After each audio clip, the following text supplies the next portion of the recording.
Gold trusted gold buyers మీరు తాకట్టు పెట్టిన బంగారాన్ని విడిపించి ఈ రోజు ఉన్న మార్కెట్ ధరకు కొనబడును. ఒకటి అడిగినా సార్, ఇంత మంచిగా ఒక ఇన్ని సంవత్సరాల తర్వాత ఒక అప్రిసియేషన్ అనేది కూడా వచ్చింది. ఎన్నో సినిమాలకు వర్క్ చేసినా కానీ మీకు అంత గుర్తింపు అనేది రాలేదు. కానీ ఈ మూవీకి అయితే చిన్న ఎపిసోడ్లోనే మంచి గుర్తింపు అనేది కూడా వచ్చింది. మామూలుగా కాదు సార్. థియేటర్లో చూస్తున్నప్పుడు సో చుట్టూ వస్తున్న రెస్పాన్స్ని చూసి మీకు ఏమనిపించింది? దీన్ని తెలుసుకోవడం కోసమే నేను ఫ్యామిలీతో సినిమాకి వెళ్తాను. ఓపెన్ సార్, ఫెయిర్ చెప్తున్నా. మనం సినిమాకి వెళ్దాం అంటే డబ్బులు ఉండవు. డబ్బులు ఉన్నప్పుడు అంటే వర్క్లో ఉంటాం. ఇది గోస్ట్ రైటర్కి వెళ్తుంటాను, లేకపోతే డైరెక్షన్ డిపార్ట్మెంట్ డబ్బింగ్ చెప్తూ వర్క్లో ఉంటాను. వర్క్లో డబ్బులు వస్తాయి, సినిమాకి వెళ్ళాం. ఇలా చాలా సంవత్సరాలుగా సినిమాకి వెళ్ళలేదు నేను. సినిమా యాక్టర్ అవ్వడం కోసం చదువు అనుకున్నా, సినిమా యాక్టర్ అవ్వడం కోసం నాటకాలు అనుకున్నా, సినిమా యాక్టర్ అవ్వడం కోసం ఆర్టీసీ కండక్టర్ జాబ్కి రిజైన్ చేసి ఫీల్డ్కి వచ్చాను నేను. నాకు ఈ జాబ్ వద్దు, నాకు ఇక్కడ కిక్కు లేదు సార్, మీ దండం పెడతా, నా రిజిగ్నేషన్ ఓకే చేయండి సార్, మా డిఎం గారిని బదిలాడుకొని వినుకొండలో రిజైన్ చేసి ఫీల్డ్కి వచ్చా. కానీ ఆ సినిమా చూడటానికి నాకు ఇవాళ అవకాశం లేదు, బికాస్ ఆఫ్ ఫైనాన్షియల్ ప్రాబ్లమ్స్. అంటే వస్తుంటాయి, ఏదో ఎప్పుడు వస్తాయి, అవి అడ్జస్ట్మెంట్, రెంట్, అది ఇది సరిపోతూ ఉంటుంది. నెలకి 30-40,000 ఖర్చు, సాలి చాలక ఉండి లేక సినిమాల తర్వాత చూద్దాం, ముందు మనం సినిమాలు గోలు కొట్టాలి. అది అంటే మనం చిన్నప్పుడు చూసాం, సినిమా పిచ్చి, పోస్టర్ కాబట్టి చూసేవాళ్ళం. ఇప్పుడు అది కాదు చెప్పేసి పోయేవాడు కాదు. బట్ ఈ సినిమా అసలు థియేటర్లోకి వెళ్తే మన జనం గుర్తుపడతారు లేదా, మన మనకేంటి గుర్తింపు అని నేను మన గచ్చిబౌలి ఆ థియేటర్ వాటి పేరు ఉందండి, ఏఎంబి కదండి, అది మీరు కొండాపురం ఏమి గచ్చిబౌలిలో వాటి పేరు నాకు గుర్తురాదు, థియేటర్ పేరు. ఇదే మన పివిఆర్, అది కూడా దాని పేరు ఇంకా ఉంటుంది, సమ్ థియేటర్. వెళ్ళాం, వెళ్ళి కూర్చొని చూస్తున్నాం. ఇంటర్వెల్లో బయటికి రాగానే పిల్లాడు గుర్తుపెట్టారు నన్ను, పెద్దోళ్ళు గుర్తుపట్ల. నా పక్కన వెనక కూర్చున్న పిల్లలు బయటకు వచ్చినా చూసి నేను అడుగుతున్నా, ఏమంటే అది కూల్ డ్రింక్ ఎంత అని అడుగుతున్నా. ఆడు 170 అని చెప్పాడు కదా, షాక్ అయ్యా నేను. ఈ పిల్లాడు చూసి, అంకుల్ మీరు సినిమాలో చేశారా అంది. లేదన్నా. కాదు అంకుల్ మీరు చేశారు, తల కట్టుకుంటున్న సుబ్బిగాడు మీరే కదా అని ఒక పిల్లాడు గుర్తుపెట్టాడు. అలానే అవునన్నా. వెంటనే 5-6 పిల్లలు, పెద్దవాళ్ళు, వాళ్ళ పేరెంట్స్ అందరూ గుర్తుపెట్టారు. ఇక అంటే ఈ చిన్న క్యారెక్టర్ అయినా కూడా నన్ను ఆడిని గుర్తిస్తారు అని ఆ రోజు మీరు నమ్మరండి. అంటే నేను రియల్గా ఇప్పుడు ఎమోషను. నాకు గుర్తింపు కావాలని సినిమా ఫీల్డ్లో ట్రై చేస్తే వేషాలు చిన్న వస్తుంటే ఇది కాదు, మనకు ఎలివేషన్ కావాలి అని 1,40,00,000 పెట్టి సినిమా తీశాను నేను. ఎప్పుడు సార్? 2013 మే 10 రిలీజ్ డేట్. వేణుమాధవ్ అన్నయ్య, నేను ఇద్దరు హీరోలు. ఆ మూవీ పేరు పాండవులు.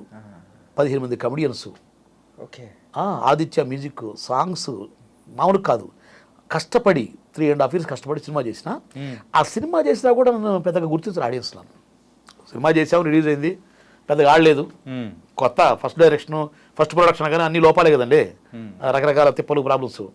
బట్ ఒక చిన్న వేషం ఈ సినిమాలో చేస్తే ఇవాళ అందరూ గుర్తిస్తున్నారు. ఏమంటే అంతకుముందు నేను ఏదైనా లొకేషన్కి సినిమా ఓపెనింగ్కి వెళ్తే వెతుక్కోవాలి నేను, ఎవరు కో డైరెక్టర్, ఎవరిని పట్టుకుందాం, ఎవరిని పట్టుకుంటే వేషం వస్తుంది. ఇవాళ భగవంతుడి దయ వల్ల, ఒక మాట చెప్పంటే అనిల్ రావుపూడి డైరెక్టర్ గారు దయ వల్ల ఆయన దగ్గరికి ఈ వేషాన్ని నన్ను పిలిపించిన సత్యబాబు గారు అండి, చీఫ్ కో డైరెక్టర్. ఆయన 3 ఏళ్ళు వెంటబడ్డాను. 3 ఏళ్ళు ఎక్కడికి పోయినా సార్ నమస్తే అనేవాడిని. పాప ఆయన ఏడి రాజేష్ చెప్పి మరీ పిలిపించారు. ఆయన నేను చాలా థ్యాంక్స్ చెప్పుకోవాలి, ఆయనకు రుణపడను నేను. దీనివల్ల ఇప్పుడు నేను వెతుక్కునే పని లేదండి. ఇప్పుడు ఈ మధ్య ఒక 10 సినిమాలు ఓపెనింగ్ ఉండేది ఈ మంత్లోనే. ఈ ఓపెనింగ్స్కి వెళ్ళగానే ఆటోమేటిక్గా భయ్యా భలే బాగా చేసా భయ్యా అని మన ఆర్టిస్టులు అడుగుతారు. ఇది చూసి డిపార్ట్మెంట్ వాళ్ళు ఆటోమేటిక్గా సార్ మీరు ఓపెన్ చేయండి సార్, సాయంత్రం ఆఫీస్కి రండి. అంతకుముందు నేను సార్ డైరెక్టర్ దగ్గర వద్దామంటే ఏ షెడ్యూల్ టైం ఉందండి, నేను నెక్స్ట్ మంత్ షెడ్యూల్ అనేవాళ్ళు. నిజం అబద్ధం పక్కన పెడితే ఇప్పుడు అది కొంచెం పాజిటివ్ అంతే. డిపార్ట్మెంటు వాళ్ళే మనకు అవకాశం ఇస్తూ ఉన్నారు. ఎన్ని సినిమాల్లో అవకాశం వచ్చింది? ఇప్పుడైతే సార్ నేను అంటే పెద్ద బ్యానర్లు, కమిటీ కాకుండా పేరు చెప్పకూడదు, ఒక 3 పెద్ద బ్యానర్లు నేను కన్ఫర్మేషన్ అయినాయి. షూట్కి వెళ్ళబోతున్నాను నేను. షూట్కి వెళ్ళబోతున్నాను. ఇది 10-15 కోట్ల బడ్జెట్ సినిమాలే. కాకపోతే రిలీజ్కు ముందే నేను సినిమా పేర్లు ఏమో అవసరం లేదు కానీ బట్ సినిమాలు ఓకే మీరు హ్యాపీ కదా? ఫుల్ హ్యాపీ నేను. మామూలుగా కాదు. అలాగే కాస్త పేమెంట్ కూడా అంతకుముందు మనం సార్ అంటే కూడా అంత ఎవరయ్యా నువ్వు ఏదో చెయ్యి ఎంత కొద్ది ఇద్దాం అనేవాళ్ళు మేనేజర్లు. ఇప్పుడు వాళ్ళే ఏంటి ఎంత తీసుకుంటున్నారు సార్ పర్లేదు సార్ అట్లా కాదులే ఒక 10 రూపాయలు ఇప్పిద్దాం అని వాళ్ళే మనకు ఒక బ్రాండ్ వేస్తున్నారు. ఓకే, ఒక మిట్ అంతే అక్కడ వేసారు. సింపుల్గా చెప్పాలంటే ఒక మెట్టు ఎక్కేసాం సార్. ఇన్నాళ్ళు 30 సంవత్సరాలు పడని కష్టం 31వ సంవత్సరంలో పడింది. ఇది నిజం సార్. Nice sir. అండ్ చాలా చెప్పారు కాబట్టి ఇందులోంచే ఒక విషయం గురించి కూడా మాట్లాడుకుందాం. ఏంటి 1,30,00,000 కథ? 1,40,00,000 మా సినిమా బడ్జెట్ 1,40,00,000 1,40,00,000. ఏంటి దాని సంగతి ఏంటి? ఏం లేదు సార్, నేను బాలాదిత్య హీరోగా ఒక సినిమా 100 కోట్ల సినిమా జరిగింది. దాంట్లో నాకు రాణా అని ఒక రౌడీ షీట్ క్యారెక్టర్ బ్రహ్మానందం గారు, ఆయన నీ దగ్గరికి వచ్చిన ఒక రియల్టర్ నెల్లూరు నుంచి ఒక పెద్దారెడ్డి బ్రీఫ్ కేసు పట్టుకొని వస్తాను. నేను సార్తో 3 సీన్లు వేషం చేశా. చిన్న సినిమా రిలీజ్ అయింది, ఎప్పుడైందో తెలియదు, ఎలా అయిందో తెలియదు, మనకు గుర్తింపు రాలా. కానీ లొకేషన్లో జనం చప్పట్లు కొట్టారు. బ్రహ్మానందం గారు కూడా అరే బాగా చేసేవారు, వెరీ గుడ్ అన్నాడు ఆయన. ఇట్లా కాదు, మనం ప్రూవ్ చేసుకోవాలంటే మనం ఒక పెద్ద రోల్ చేస్తుందే, ఈ చిన్న అడుక్కుంటే వచ్చే వేషాలు 1 సీన్ 2 సీన్లు 3 సీన్లు వీటి వల్ల ఉపయోగం లేదు అని ఎలాగే మనం ప్రూవ్ చేసుకోవాలని ఆలోచించే టైంలో అనుకోకుండా ఒక కో డైరెక్టర్ నా ఫ్రెండ్, అతనికి హెల్ప్గా నేను అవటం, ప్రొడ్యూసరు నాయుడు గారు కథ బాగున్నది మీరు సపోర్ట్ చేసి డైలాగ్ వర్షం డైలాగ్ ఉంటే నేను ప్రొడ్యూస్ చేస్తానని ఒక నెల్లూరు రెడ్డి గారు అంటాం, నెల్లూరు ఆయన. అలా దిగటంతో ఆయన తప్పుకోవటం, ఇంకొక ఆయన రావటం, ఆయన తప్పుకోవటం, చివరికి నేను ఫ్రేమ్లోకి రావడం. ముందుకు వచ్చినాక డైరెక్టరే హ్యాండ్స్ అప్, నా వల్ల కాదన్నా నేను వెళ్ళిపోతున్నాను, ఈ సినిమా నేను చేయలేని వెళ్ళిపోవడం, నేను మూమెంట్ అవ్వటం. ఇక నాకు భగవంతుడు ఇచ్చిన నాటక రంగం సర్కిల్ ఉన్నారు, 10 మంది పిలుచుకొని ఒరే మరి ఏంట్రా ఇట్లా దిగాను, ఇప్పటికి 10 లక్షలు ఖర్చు పెట్టారంటే తీసేయన్నా మేము ఉన్నాం అన్నారు. నా యొక్క 48 లక్షలు ఇక ఫ్రెండ్స్, అందులో మెయిన్ నా తమ్ముడు బామర్ది ఉన్నారు, నా క్లాస్మేట్ ఒకడు, ముగ్గురు బాగా సపోర్ట్ చేసి సినిమాని అప్ టు రిలీజ్ దాకా తీసుకెళ్ళాం. అలా 1,40,00,000 పెట్టి సినిమా తీసాం. నెగిటివ్లో మళ్ళీ అప్పటికి డీసీ సిస్టమ్ రాలే, ఇంకా 2013-14లో రాలేదు అంటే 2012కే వచ్చింది, 11-12కే వచ్చింది. మేము 9లో స్టార్ట్ చేసాం ఇది. ఓకే, ఏదో ఒక 30 లక్షలు సినిమా చేద్దాం దిగాను, నాకు తెలియదుగా, మనం ఏదో వేషాడుకునే చిన్న ఆర్టిస్ట్ నేను, నాకేం తెలియదు. ఓ మహానుభావుడు పేరు చెప్పకూడదు, ఒక ఎడిటరు, అతను చెప్పాడు 28,75,000 నీకు వచ్చేస్తండే అన్నాడు బ్రహ్మాండంగా, స్లాంగ్ ఇలాగే. వెళ్ళినాక అది 45-50 అవుతుంది అర్థమైంది. ఇది ఓపెనింగ్కి వెళ్ళినప్పుడు నాకు అర్థమైపోయింది. అప్పటికి హీరో కాదు, జస్ట్ కొత్త వాళ్ళతో అనుకున్నాం. ఆ తర్వాత ఇట్లా కాదని చెప్పేసి ఒకళ్ళు సలహా చెప్తుంటే వేణుమాధవ్ అని ప్లాన్ చేసుకొని ఆలీ గారిని ట్రై చేసి ఆయన వర్కౌట్ కాబట్టి ఆ క్యారెక్టర్ నేను చేసి, మరి ఇద్దరు ఉన్నప్పుడు నేను కొత్తని కదా కుదరదని చెప్పేసి ఎంఎస్ గారు రఘుబాబు గారు ప్యాడింగ్ని ఒకళ్ళు టచ్ చేసుకుంటూ ఆ కథ అలాంటి కథ. ఓకే, పాండవులు అనేవాళ్ళు పారిపోతూ ఉంటారు తప్పులు చేసి, ఒక్కొక్క చోట ఒక్కొక్క క్యారెక్టర్ టచ్ అవుతూ ఉంటుంది. అలా నేను 15 మంది కమెడియన్స్ని పెట్టి కష్టపడి చాలా కష్టపడ్డాం.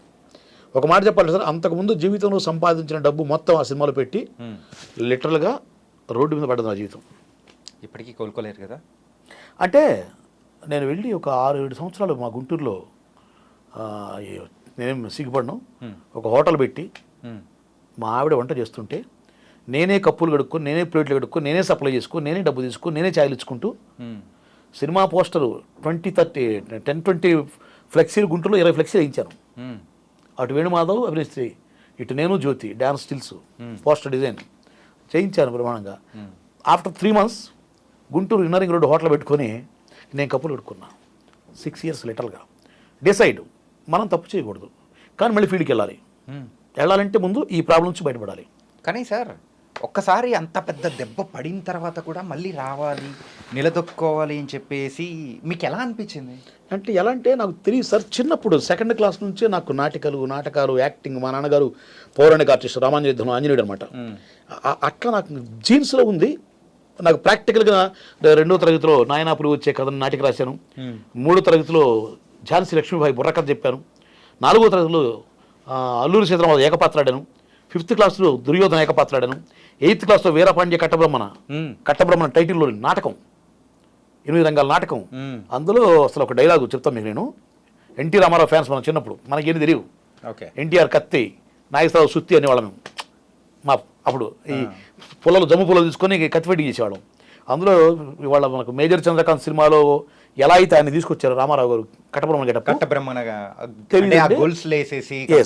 అది నేను 8th క్లాస్ చదివే రోజు అప్పట్లో నేను ఊహించుకొని గొలుసులు తాళ్ళు పట్టుకొని అటు 10-20 మంది కుర్రాళ్ళని పెట్టించుకొని స్టేజ్ మీద నా డైరెక్షనే తీసుకొచ్చి ఇటు వీళ్ళని లాగి అటు వాళ్ళని లాగి రూతర్ఫర్డ్ ఓ అపరాధులు రెండు రెండింటి వాడిని ఒక తన్ను దంతి పోయి కింద పడ్డాడు. ఇది గాడ్ ప్రామిస్ అండి.